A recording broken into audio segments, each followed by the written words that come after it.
Já jsem na konci, teď už se stište, prosím vás, abyste mě... Zase, paní Tadoví, já jsem, nevím, kdo to všechno zachytil, tady vlevo jsou takové dvě krabice s vínem, jedno je červený, jedno bílý. A pokud si s náma pak chcete přijít na ten křest, tak si tam natočte. Ještě je možnost. Já jen chci říct něco, já vlastně nevidím, stejně vás nevidím. A něco tak jako stručně historii. Jablkoň vznikla, už je to víc než asi 630 let nebo 27, to je strašně. Maruška ještě ani nebyla na houbách tehdy. A my jsme spoustu projektů udělali a spoustu všelijakých odnoží. A my vám právě teď chceme jednu odnož předvíct. Ta odnož se původně jmenovala jako duo Cervánek.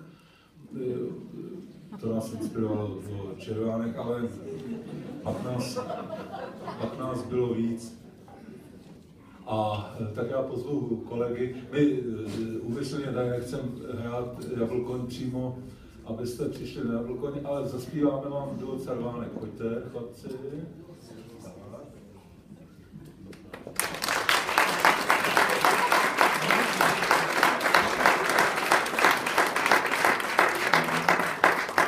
To je v podstatě Jablkoň, jak znáte nás, a my vám zahrajeme teď jednu písničku z repertoáru do Cervánek. Postavte se blíž, zaspějte se, ať si můžete natočit. To jsou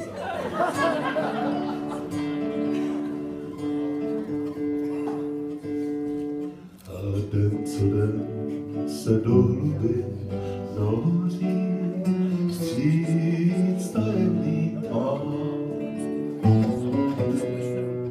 Po jedné však nadarmo toužím říši perel, jež jedinou znám. Lkávou kůle letmou, svou píseň tesklivou, noc celá žárem vášně a ty spíš. Přikneš se do zední, ptáhy ty dokud sní, na nebi dokud záříš, kříž, kytara má až tlaká těch milování, oranžů háj, změní se ráj,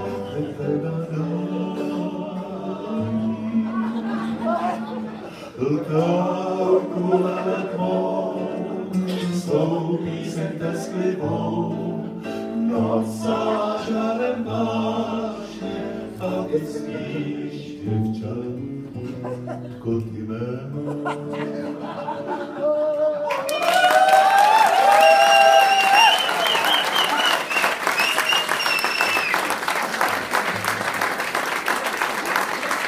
Martin Starván, Petr Kouzák, Lidl.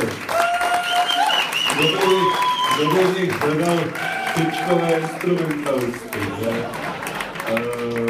My teďko tedy pokřtíme to CD, jako kdo vlastně přinese ten šampus, kurňa. Takže, no to je jedna voda, jak proběhne. Zuzano, pojď. Jupe, seš tady? Seš tady, Jupe. Michal Jup Konečný, určitě ho, i pokud ho neznáte, tak ho určitě znáte. Je to dramaturg a pořadatel takových festivalů jako Porta a Zahrada, vlastně těch největších, co u nás byly, i menších, a šéfredaktor časopisu Fulka Kanty a tak dále. Máš potřebu něco říct? Nemám. Takže, a domluvili jsme se, že to bouchneš, pojďte dál. Je to těžký k rozpárání, teda já jsem by musel roztrhnout, abych se dostal dovnitř. No, tak já jenom teda slovo, že když jsem teda ten svatý uštitel, tak Jablkoně, to, co tady Michal vykládal, tak já bych to možná uvedl na pravou míru. Možná 36 let, no, to jsme ještě vlastně nikdo nebyl na té úrovni, ale oni se skrývali trošku, oni byli takový jako neodvážní. Oni si začínali na takových těch zahraničních festivalech v Dánsku a tak a netroufali si na ty české scény. A takže v takovémhle klubu jste je neviděli tenkrát. Roskilde a tak dále, tam se pohybovali pořád. No a pak jednou nastalo to, my jsme měli v redakci nějaký večírek a Michal tam nějak dorazil a strašně jsme se tam spolu opili. Až ožrali. No a od té doby nějak, jednak teda zřejmě došlo k nějakým základním posunům v repertoáru Jablkoně a najednou ona začala stoupat na těch českých luzích a hájích. No a máme je strašně rádi všechny. Dobře mluví.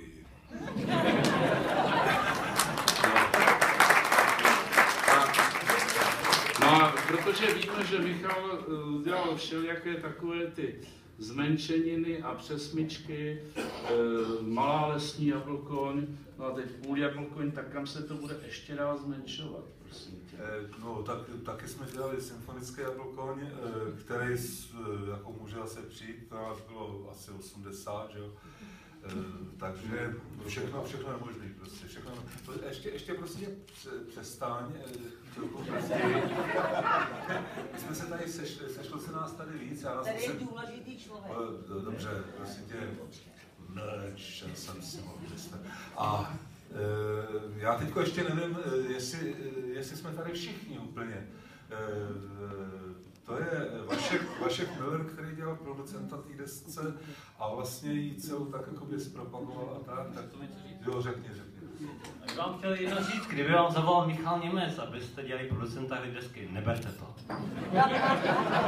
Už to dělá Vašek. Netuškový. Kluky se znáte. Martina Trchová, většinou ji taky znáte, písničkářka, která dělala... Je tady Michal Dietrich? Ne, je tady. Láďa Papiš tady taky není, protože to byli zase lidi, kteří to točili. No, Martina Trchová dělala režisérku nám, takže nás režírovala. A tadyhle to je Kapkalík a ten dělal obal a bohužel Jaromír Švejdík nemohl přijít, protože tedy onemocněl prudce a tam má ten obrázek, ale všechno to zpracovával Kapkalík. Má se to nějak málo, ne? Stačí, malá. Já teď nevím, jestli jsem nezapomněl. Dobrý, takže to už je vlastně všechno a bum.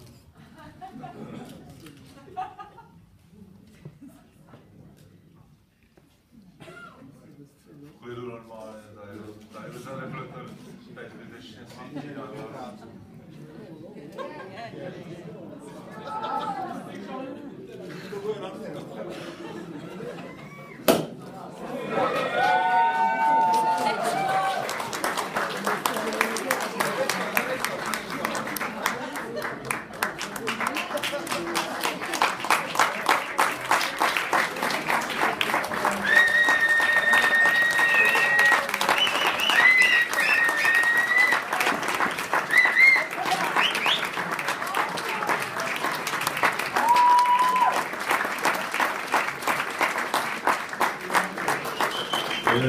Pokud máte naliko, tak si připojíte s náma samozřejmě, jo.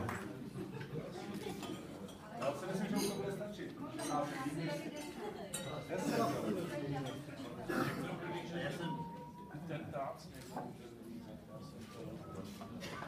Vidíte, Mariška tam má všechno pod kontrolou, prostě je nás tady 10 splněček.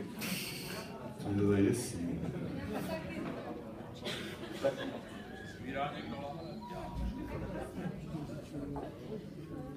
To je takový vždycky trošku nudný pro lidi. Ty jsi to blbě spočítal. Takže řekni nějakou tradici. Na úspěch té desky. Jo, já jsem zapomněl ještě říct, že no, já se nebudu chlubit svýma funkcemi, ale existuje taková jako komise pro folk a country, která uděluje anděly. No, a ve čtvrtek byla vyhlášena nominace, byly vyhlášeny nominace prvních 3 nejlepších. Já už jsem to věděl dávno, že opač to řídím a sepisuju. No a přihodilo se, že mezi těmi 3 alby, které vyšly v roce 2014, tak je tam samozřejmě deska skupiny Žamboši. A je tam taky deska bratří Ebenů. No, ale dokonce, si představte, je tam i deska Půl jablka.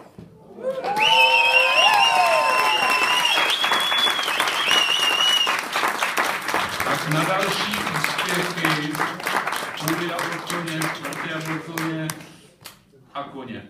Tak jo. Ahoj. Všichni.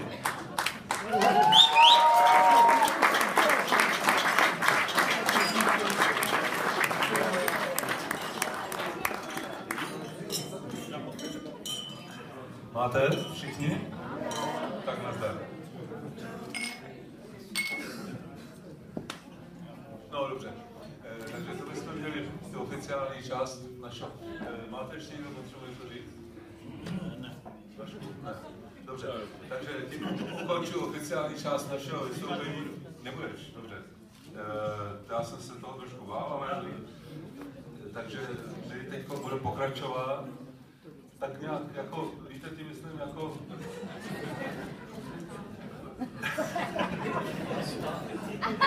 Nezlobte se na mě, prostě. Ale v každém případě děkuji.